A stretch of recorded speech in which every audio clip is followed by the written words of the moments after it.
Hi everyone, this is Joel and I'm going to demonstrate how to clean a denture.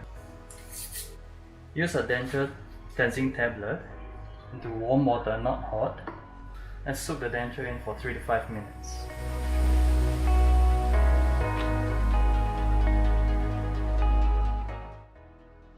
You use the solution to brush the denture. Brush in a systematic manner from the outside to the inside,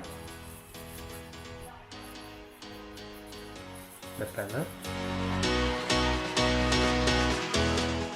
As you can see, the denture brush is really soft and there's a narrow piece of toothbrush right there. So to tackle this narrow sulcus, if I use a normal toothbrush, this is not effective. The broader side of the brush will not fit well. Okay, use the narrow brush.